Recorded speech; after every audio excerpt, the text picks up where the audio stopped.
E é isso, mestrão, estamos online! E aí, gente, cheguei, até que enfim, vamos encerrar o nosso ciclo de análise do processo de industrialização brasileiro. Bom dia, boa tarde, boa noite, para você que está aí do outro lado, continue nos acompanhando, vai lá no nosso canal, me segue lá no Instagram, curte, bota sininho, vem estudar com a gente, vem estudar com o Luiz, tá bom? Vamos lá, gente. Hoje a gente vai encerrar o ciclo da análise do nosso processo de industrialização, a industrialização brasileira. Lembrando que nós vivemos ou iniciamos esse processo tardiamente, na primeira metade do século XX, na era Vargas, e até o final do regime militar nós tínhamos um modelo de desenvolvimento, um modelo de industrialização, modelo de substituição de importações, um modelo nacional desenvolvimentista, que fazia do Estado o grande patrocinador de todo esse processo. Não funcionou, tá? Não funcionou por conta de todas as crises que a ditadura militar viveu, né? Com o João Figueiredo, o último presidente, entregando o país sob um processo inflacionário elevadíssimo. Ah, tinha um contexto internacional, da década perdida, tá, mas também erros cometidos em decisões tomadas ao longo de todo o processo. Resultado disso, o país resolve mudar o seu modelo, tá? O país continua a ser um país capitalista, é um modelo econômico capitalista, só que o capitalismo ele tem suas nuances, tá, gente? O capitalismo, na verdade, ele se divide basicamente em três grandes linhas. O liberalismo, de Adam Smith, que vem lá do século XV, que defendia total ausência do Estado, tá? O Estado não deveria se interpor nas relações econômicas e nem sociais. Até porque o liberalismo sugere uma ideia de liberdade. Liberdade, inclusive, em relação aos posicionamentos políticos e sociais. Mas, muito mais do que isso, a liberdade econômica. A liberdade das pessoas poderem escolher o que comprar e alguém escolher o que vai produzir e o que vai vender. Inclusive sendo dono das suas propriedades. Tá bom? Durante a crise de 29, com todos os problemas gerados pela superprodução, pela crise de crédito e os países afetados, surge uma nova linha de capitalismo. Um capitalismo que para muitos é chamado de capitalismo mais humano, lançado por um economista britânico chamado John Maynard Keynes. Por isso o sistema é chamado keynesianismo, tá bom?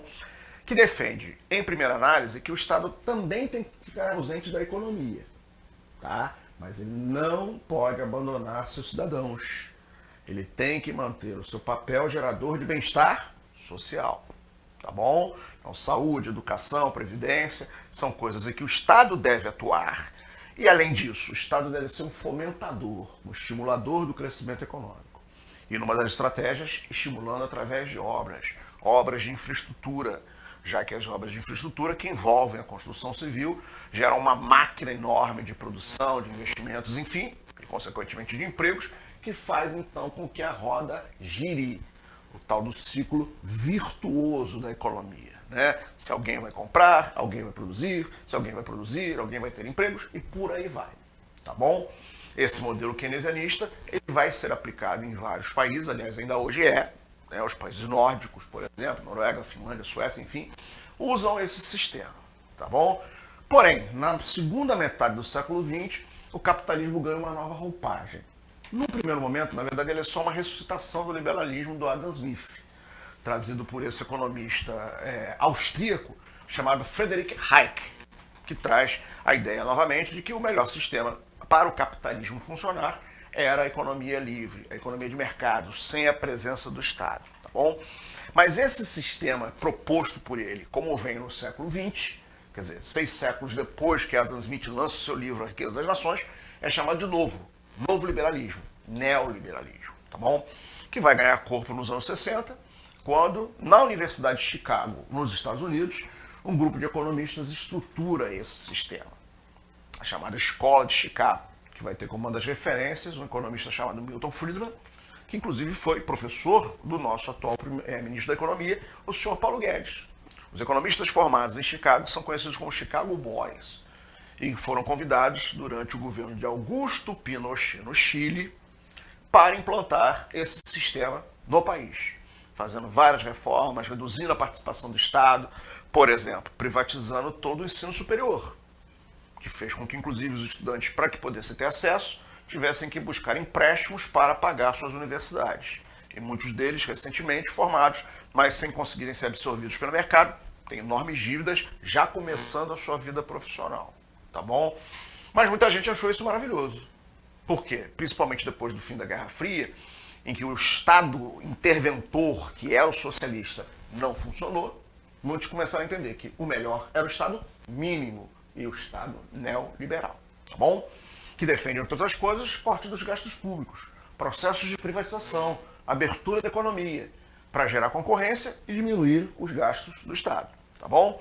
Depois, a Inglaterra, de Margaret Thatcher, o Reino Unido, na verdade, né, nos anos 80, também vai absorver esse modelo. E nos países em desenvolvimento, como o Brasil, isso vem a partir de 89.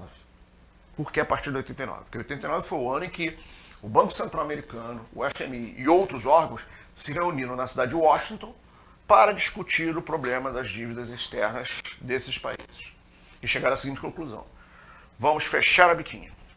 Esses países não vão mais usufruir dos nossos empréstimos enquanto não fizerem políticas de superávites primários, reduzirem seus gastos e aumentarem a arrecadação. Ou manterem a arrecadação, porém diminuir os gastos. Conta simples de uma matemática financeira, né? Você não pode gastar mais do que você ganha.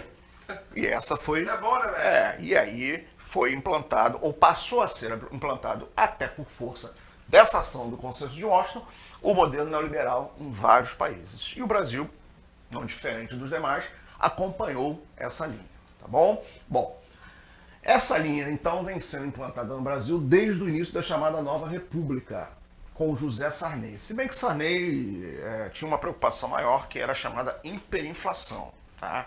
E pouco agiu no sentido de mexer com esse Estado gigantesco que nós tínhamos, né, altamente interventor, altamente perdulário, né, gastador, se preocupando apenas em combater a inflação. Tá? O gráfico mostra, inclusive, o desempenho da nossa economia ao longo dos governos que viveram ou vivem o modelo neoliberal no Brasil. Né? Nós vemos ali o período do governo José Sarney, da ladeira abaixo. Depois, Collor e principalmente Itamar Franco, pós-impeachment de Collor, inclusive pela euforia gerada e pelo plano real, fazendo a economia crescer um pouco. Depois, pelas medidas tomadas pelo plano real, a economia de novo entra em queda, porque foi um plano recessivo, que se baseou em conter o consumo, e aí aquela história. Se alguém não compra, alguém não produz. Se alguém não produz, não gera empregos. E por aí vai. E depois vem os governos do PT, que tem um momento de grande crescimento com Lula, até por conta de um cenário internacional de commodities favoráveis, e o governo Dilma, que vem ladeira abaixo até Temer. Tá? A euforia da eleição do atual presidente, Jair Bolsonaro, ajudou o país a voltar a receber investimentos, inclusive pela presença de Paulo Guedes, que gerou para o chamado mercado, né, esse Deus mercado, um ar de confiança, colocando um ícone do neoliberalismo para comandar a nossa economia. Beleza? Por isso os comportamentos que nós estamos vendo do PIB brasileiro ao longo deste período. Tá bom?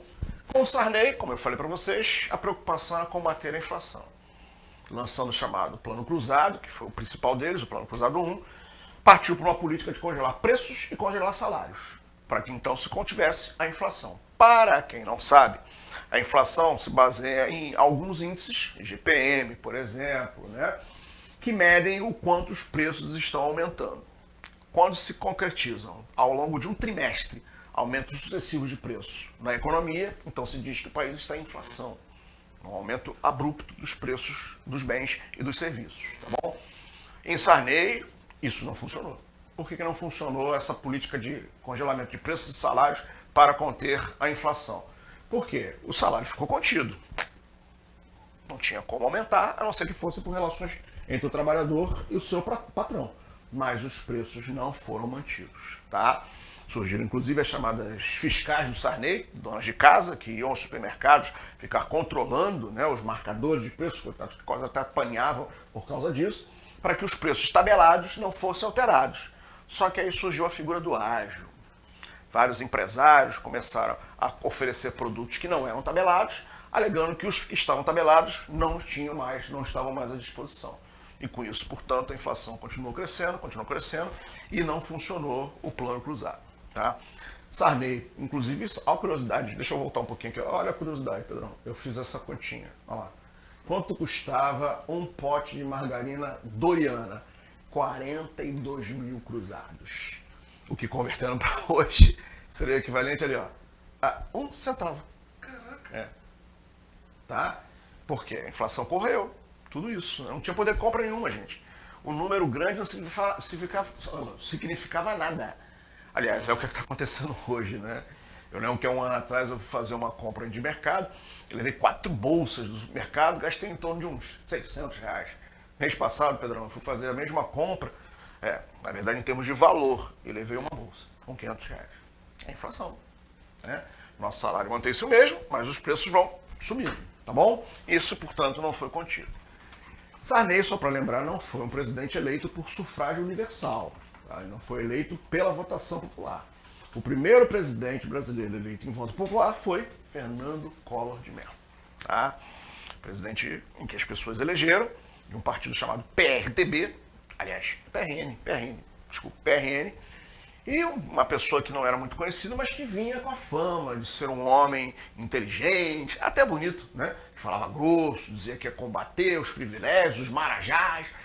E ele assume o governo e resolve também combater a inflação. Só que ele vai além. Além de combater a inflação com a política de congelamento de preços de salários, Collor resolve fazer também uma redução da liquidez do mercado, ou seja, diminuir a circulação de moeda, o famoso confisco de Collor, que congelou os ativos, os depósitos financeiros, durante 18 meses, causando, inclusive, grande decepção nos seus próprios eleitores, que não esperavam. Até porque, se ele avisasse, né, gente, que ele ia fazer isso, ou as pessoas não votariam nele, ou ninguém ia deixar 1 centavo sequer nos bancos. E por que fez isso? Para que as pessoas não tendo dinheiro não pudessem comprar. E sem que as pessoas pudessem comprar, a inflação fosse reduzida. Mas ele foi além, porque Collor viveu o consenso de Washington. E era um adepto do neoliberalismo. Tá? Seus ministros de economia, como Zélia Cardoso de Mello, defendiam essa redução do tamanho do Estado. E ele teve a responsabilidade de ser o cara que fez a abertura da economia brasileira. O cara que reduziu as tarifas de importações em vários produtos, inclusive os carros, para que então os produtos estrangeiros viessem para o país e aumentassem a concorrência no nosso mercado. Tá? Aquela velha lei da oferta e da procura, né? Se se aumenta a oferta com esses produtos importados, a tendência do preço é cair. Beleza? E aí, inclusive, num discurso na Suíça, para um grupo de empresários, Collor anuncia: o Brasil vai abrir o mercado para importação de automóveis. Tá? A partir os carros brasileiros são verdadeiras carroças, olha lá, como ele dizia. E abre o mercado, e quem vem para substituir os carros que nós tínhamos, como a famosa Brasília Amarela, dos Mamonas Assassinas, uma empresa russa chamada Lada, que só ficou no mercado brasileiro durante 5 anos, porque os carros eram horrorosos. Tá? Mas depois outras marcas vieram, e com isso hoje a gente tem mais de 30 marcas circulando pelas ruas do Brasil. Mas naquele momento foi essa política. Collor também foi responsável nessa política de abertura da nossa economia para aumento da concorrência, também por assinar o acordo do Mercosul, né, que também, com redução de tarifas, aumentava também a entrada de produtos importados. Beleza? Ele tentou iniciar o programa de desestatização, ou seja, de privatizações, mas todo o escândalo político que o envolveu, que desencadeou o impeachment, acabou não fazendo com que ele conseguisse concretizar seu intuito de fazer esse projeto neoliberal durante seu período de governo. Beleza? Com o impeachment, a economia brasileira aí despenca de vez, uma crise política, né, gente? Quem vai investir no país está vivendo uma crise política que o presidente está acabando de ser destituído. Que por mais que seja pela via constitucional, que é o impeachment, com os deputados votando por Deus, pela minha família, por não sei o que, é um clima de instabilidade, né? E a inflação então dispara. Meninos e meninas, tá? Acho que nenhum de vocês que está aí viveu. Olha, era difícil viver nesse Brasil, tá? Hoje a gente está vivendo num país que projeta uma inflação até o final do ano na casa aí de 15%, que é alta, por efeito da pandemia, a guerra da Ucrânia-Rússia, tá? E também algumas coisinhas domésticas, tá? 15%, gente. Olha lá. Olha a inflação do governo Collor. Chegava a 1000%. Com a crise do impeachment chegou a 1000%. Em 92. Ou seja, a cada mês aproximadamente 100% de variação dos preços das mercadorias. O dinheiro não valia absolutamente nada. olha o que ficou a vida do brasileiro. E a indústria sofreu, né? Porque, de novo, se as pessoas não estão podendo comprar, a indústria não está vendendo. Se a indústria não está vendendo, ela não vai produzir. E aí isso gera, então, ao contrário, o círculo vicioso da decadência da economia. Tá? Resultando, inclusive, numa reestruturação do nosso território. Graças à crise que abalou principalmente os nossos grandes polos industriais da região sudeste, nós começamos a ter um movimento de desconcentração da indústria brasileira, tá? Buscando outras áreas onde os custos de produção fossem menores, para que pudessem fazer frente a esta crise econômica que o país estava vivendo. Nesse momento, inclusive, se intensifica o processo de industrialização da região nordeste do Brasil, tá? Em polos como Salvador, Recife, Fortaleza, graças a esse momento de grave crise econômica do país. O sucessor de Fernando Collor de Mello, aí sim, o senhor Itamar Franco, inicia o programa definitivamente neoliberal. Acabou com o Collor a substituição de importações, o Brasil deixa de ser um país protecionista para alguns produtos, e no governo Itamar, o Brasil resolve cortar todos os gastos, principalmente através de um grande programa de desestatização. Tá? A ideia era reduzir os gastos para que o governo não tivesse que aumentar a arrecadação. Não aumentando a arrecadação, ele não força o aumento dos impostos. Não aumentando os impostos, não pressiona os preços. Já expliquei isso para você em algum momento. Existem duas formas básicas de se gerar inflação. Uma inflação é por demanda, quando todo mundo está comprando, os preços vão subindo, ou a inflação por custo, que é exatamente essa em que os impostos podem atuar. Assim como também alguns insumos, né? Como a gasolina, por exemplo. Em que, na medida em que ela aumenta, ela gera uma cadeia, efeito dominó de aumento das outras coisas, para custear aquilo que aumentou. Então o governo aumenta imposto, porque ele está gastando demais. Então, quem vai pagar esse imposto vai aumentar o seu bem ou o seu serviço. E o outro vai aumentar também o seu, e por aí vai. Né? Então a lógica do modelo neoliberal era essa, cortar os gastos para que com isso não pressionasse mais a inflação. Itamar também é o cara do Plano Real. Fernando Henrique abraça para si, né? Porque inclusive era o ministro da Economia do governo Itamar Franco. Mas Itamar, que já faleceu, dizia, eu sou o pai do Plano Real. Né? Como presidente, fui eu. Fernando Henrique era apenas o ministro da Economia. Tá legal? E que consegue, enfim, conter a famosa inflação. 3 estratégias usadas aí pelo Plano Real, só para a gente ilustrar. 1. Altas taxas de juros, que funcionam para conter o consumo interno, mas funcionam também para atrair os investimentos externos, aumentando, portanto, as reservas cambiais, as reservas de moedas estrangeiras no país. Emitir uma nova moeda, no caso real, mas com uma quantidade menor do que a que se tinha circulando, porque aí você faz com que as duas moedas, a estrangeira e nacional, se equilibrem. Pedrão, eu vivi o real valendo $1. Eu não cheguei. Pois não é. cheguei a pegar, não. Eu cheguei a financiar um carro, indexado ao dólar. E entre a primeira e a última prestação que eu paguei, 36 vezes, a variação foi só de R$200. Sério? Em 36 meses, só variou R$200. Caraca, velho. Isso é sensacional. Né? Enfim, e aí com essa política de emitir menos moeda, a gente ganha força para comprar produtos importados, mas a gente não tem condições de exportar. Então o empresário local, colocado contra a parede. E é obrigado a fazer o quê? Reduzir preços. Tá?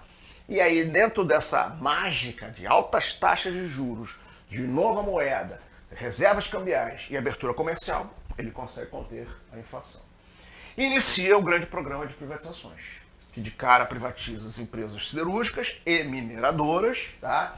E mais à frente começa também o processo de desestatização ou de concessão dos sistemas de transporte no país. Aí eu botei ali, Petrobras. Calma, Petrobras não foi privatizada, tá? Ela continua a ser uma empresa estatal porque o governo detém 51% das suas ações. Mas em 97, no governo Fernando Henrique, ela perdeu o monopólio da atuação no mercado brasileiro. Tá? Ela era a única empresa no Brasil até 97 que podia prospectar petróleo, extrair petróleo, refinar petróleo, distribuir não. Existiam postos de outras bandeiras que não só os postos BR para distribuir. Fernando Henrique acabou. Acabou com o monopólio da Petrobras para que empresas estrangeiras pudessem vir e trazer investimentos para o nosso país. Tá bom? E aí inicia-se todo esse processo de privatizações. Tá legal, gente? Bom, só que a privatização ela teve um um elemento interessante, né, nesse caso. O governo, para não deixar com que a economia ficasse totalmente livre, né, sem a presença do Estado, criou as chamadas agências de fiscalização, tá? Para que os setores privatizados ou concedidos pudessem ainda ter o Estado como elemento vigilante. Né? São elas a Anvisa, a ANAC, a ANEEL, a Anatel, né, no Telecomunicações, que vai então fiscalizar como esses serviços estão sendo oferecidos aos consumidores, tá bom? No caso da privatização, inclusive, do setor de telecomunicações, eu particularmente achei interessante, né? Porque eu vivi o tempo da Telerge, a companhia de telefonia do estado do Rio de Janeiro. Gente, era horroroso. Você não conseguia uma linha de telefone para colocar na sua casa. Eram caríssimas, porque não tinha tecnologia, não tinha equipamentos, não tinha serviço para isso. E com a privatização, tudo bem, o serviço pode não ter ficado maravilhoso, em alguns casos até ficou bem caro, né? Mas o telefone se popularizou. Hoje você pode escolher qual vai ser a sua operadora de fornecimento do seu sinal de celular ou do seu telefone fixo em casa. Então, nesse sentido, a privatização funcionou. O ruim é que, além de ter aumentado o número de demissões, e muitos discutem até que ponto essas empresas e esses setores com a mineração estratégicos poderiam ser privatizados, ou seja, entregados ou entregues ao capital privado, isso é uma longa discussão, tá? Mas sim, em algumas áreas realmente foi interessante. Qual o problema do neoliberal? O problema é que o neoliberal, às vezes, ele perde a mão. Ele começa a querer cortar os gastos em tudo. Não só no que diz respeito às contas dos gastos do Estado com elementos, digamos assim, supérfluos, por exemplo, assessores parlamentares, né? Combustível para os veículos dos parlamentares, né? Mas ele resolve cortar também, às vezes, nas áreas sociais. Tá? Corta na educação, corta na saúde, tudo dentro da lógica de que o Estado não tem que intervir, a economia tem que estar aberta, porque aí, naturalmente, os investimentos virão, naturalmente a economia vai produzir e vai gerar empregos. Isso é discutível, né? Estamos num país que desde 2018 enfrenta uma taxa de desemprego altíssima, com mais de 13 milhões de pessoas desempregadas. Tá? Batendo agora 14. Gente, né? Agora batemos 14 milhões. Isso aí, gente, significa praticamente 5 vezes a população do Uruguai, tá? Só para você ter uma ideia de quanto é o tamanho desse desemprego no nosso país. Muito bem. E aí vem os governos do PT. Ah, mas o governo Fernando Henrique não foi um governo legal? Depende de que lado você esteja da coisa, né? Para aqueles que sim usufruíram de uma redução da inflação, beleza, maravilha.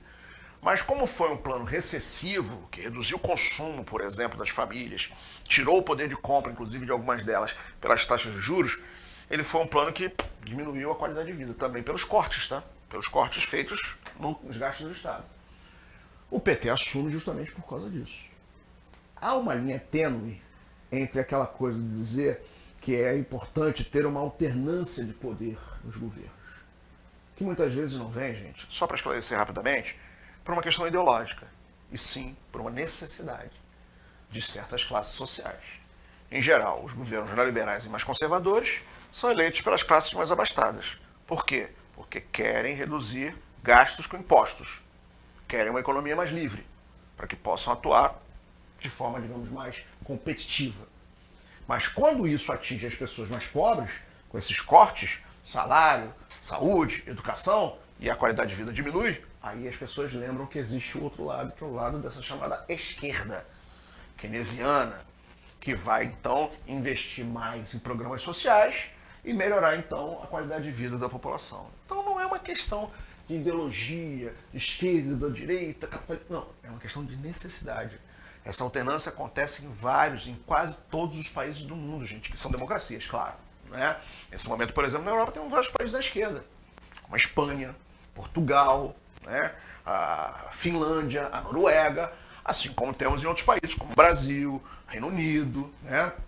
França, Emmanuel Macron, governos mais neoliberais e de direita. Então é uma alternância que acontece muito mais pelas necessidades. E aonde você quer chegar, Marcelo, falando isso? Eu quero chegar nos governos do PT. Eu quero primeiro esclarecer para vocês que não houve uma ruptura com o modelo neoliberal. Tá? Os governos do PT mantiveram políticas de taxas de juros elevadas, então continuaram com os programas de privatização, de cortes de alguns gastos do Estado, porém com mais políticas sociais, com programas sociais. Tá?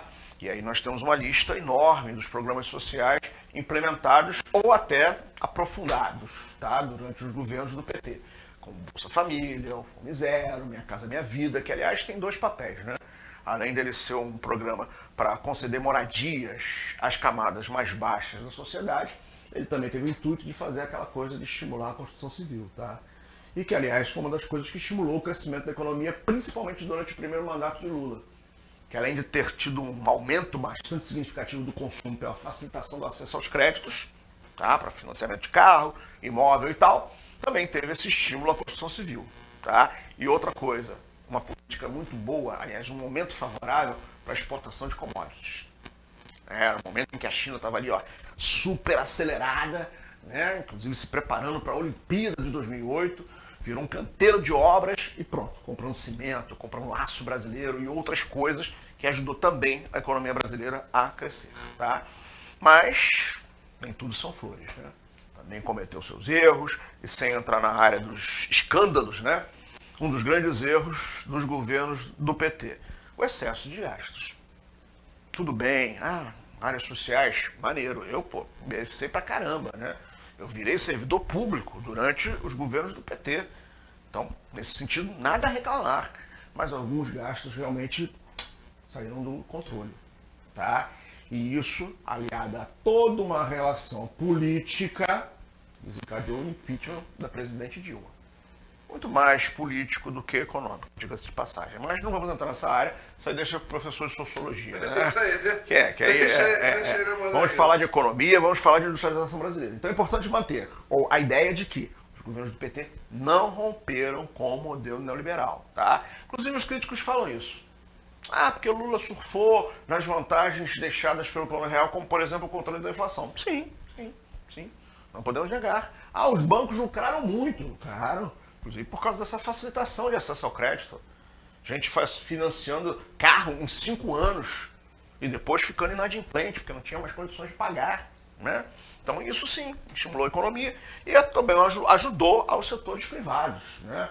O que é o ProUni? É um programa que faz as universidades particulares receberem verbas do governo para conceder uma bolsa para você. Beleza, pra gente é ótimo, né, como cidadão. Mas de onde vem esse dinheiro? O dinheiro não nasce em árvore. A economia tem que rolar, tem que girar, tem que produzir. E em alguns momentos isso não aconteceu, porque aí também o contexto internacional, a crise americana, por exemplo, de 2008, em algum momento não nos ajudou. Tá legal? Bom, e aí com todo o problema que nós vivemos, né? Essa crise política, da derrocada de Dilma, o impeachment de Dilma e toda essa criminalização do PT, assume Michel Temer, né? O presidente que novamente recupera a visão mais, digamos assim, radical do modelo liberal. Que além de manter a política de corte dos gastos, propõe 2 grandes reformas. A reforma trabalhista, que realmente ele consegue implantar, né? Criando, por exemplo, o elemento aí do trabalho temporário, terceirizado, né? E também continua os programas de privatizações. Tá, dentro do seu projeto chamado Um Salto para o Futuro. Não consegue fazer a reforma da Previdência, né? Porque enfrenta algumas questões políticas internas e com isso abandona o projeto da reforma da Previdência, que vai ser implantada durante o governo de Jair Bolsonaro. Outro governo que segue, até por conta de Paulo Guedes, esta linha do modelo neoliberal. Bom, reforma da Previdência, programas sociais semelhantes aos programas do PT, Minha Casa Minha Vida, mudou de nome, né? Agora é Casa Verde e Amarela, né? O que era o Bolsa Família virou Auxílio Brasil, beleza? E também continuando algumas obras, como as obras, por exemplo, de transposição do Rio São Francisco, tá?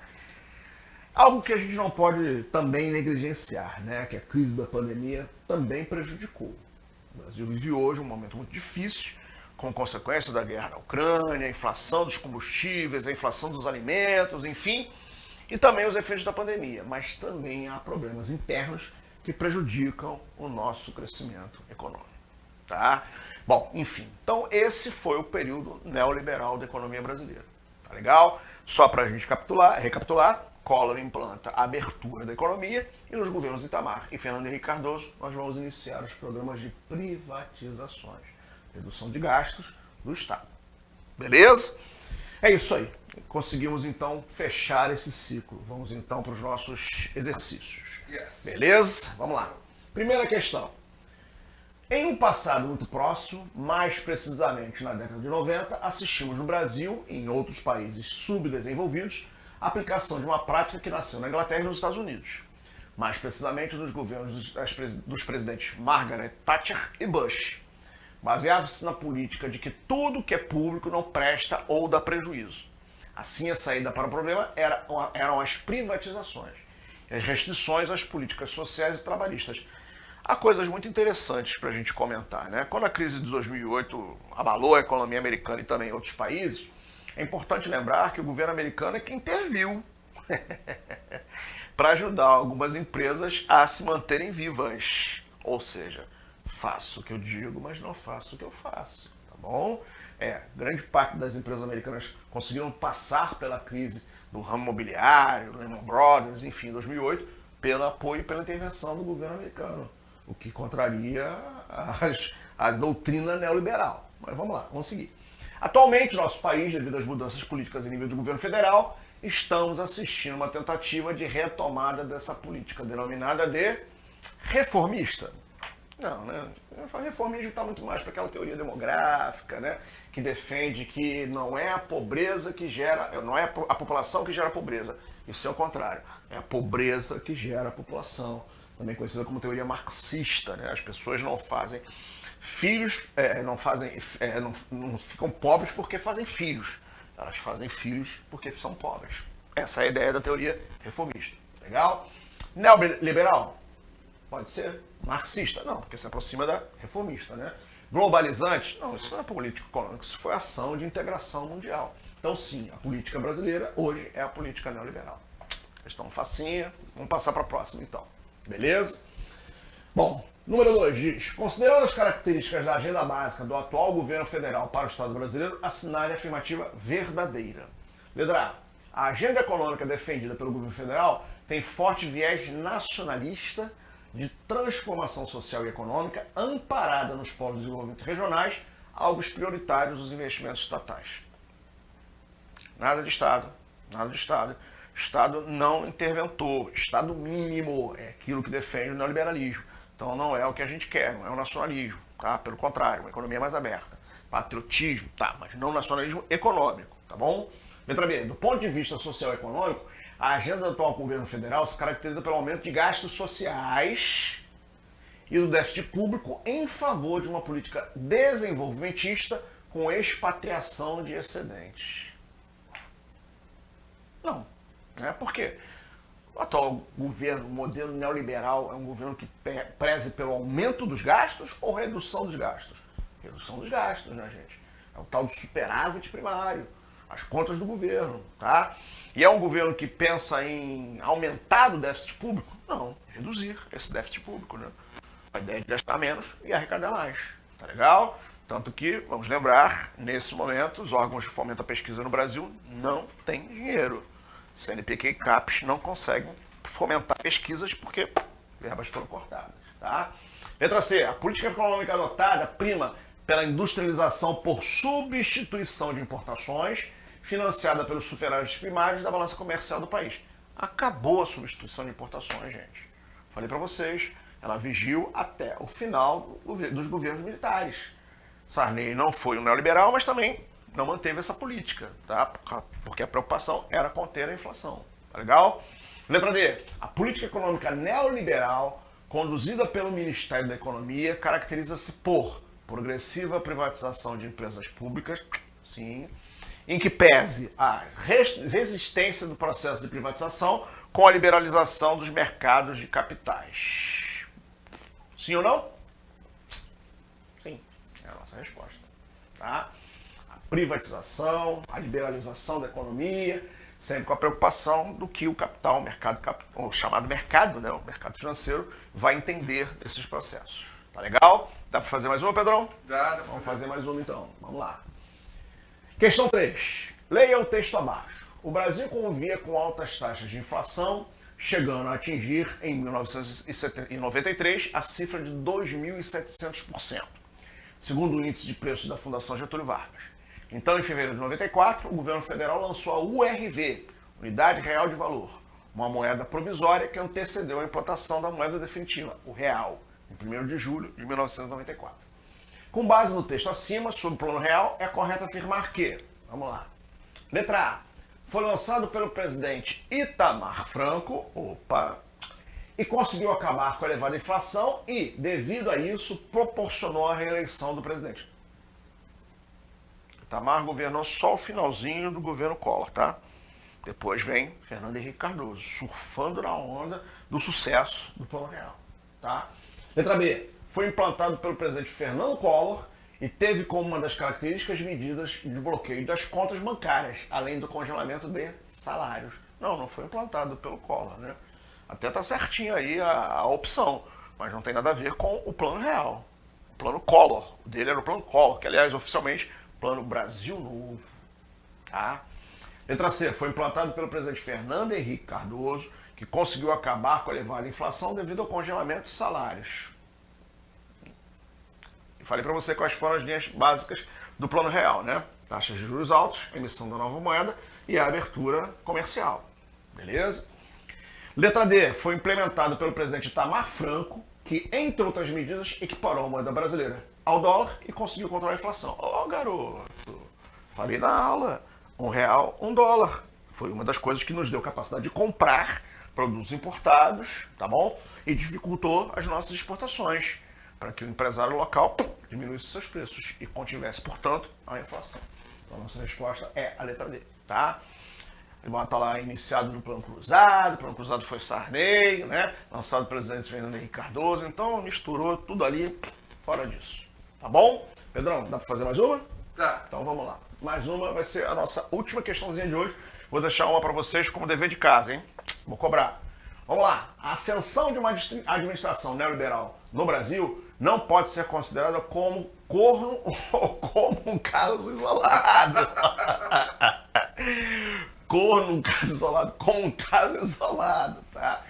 A expansão do neoliberalismo, por tudo, é um fenômeno compreendido a partir dos fatos históricos que marcaram essa época.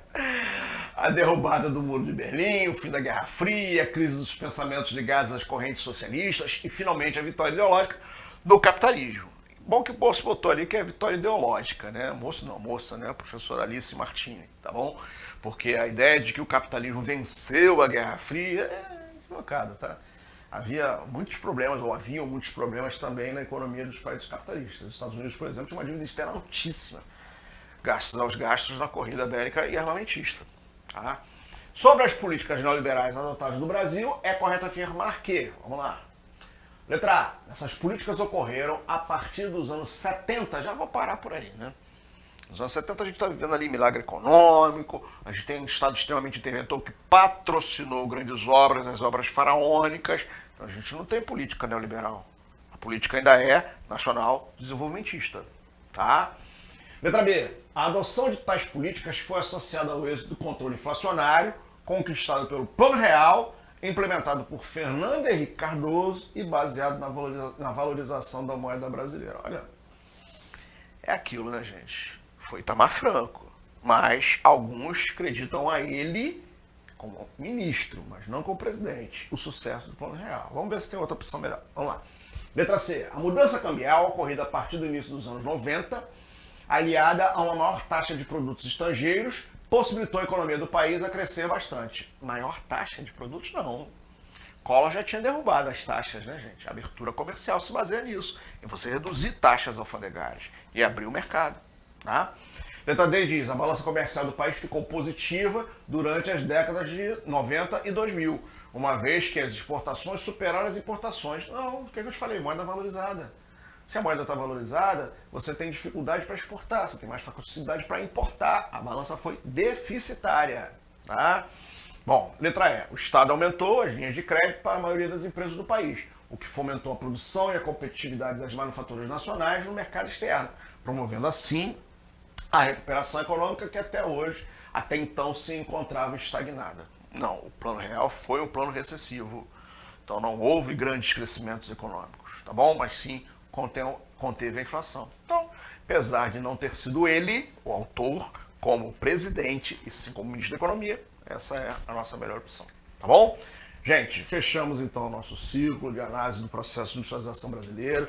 Importante que você estude todas essas fases, porque são muito frequentes nas provas de vestibulares, tá bom? Um grande abraço a todos, fiquem bem, continuem estudando e acompanhando a gente, tá bom? Até Valeu! mais!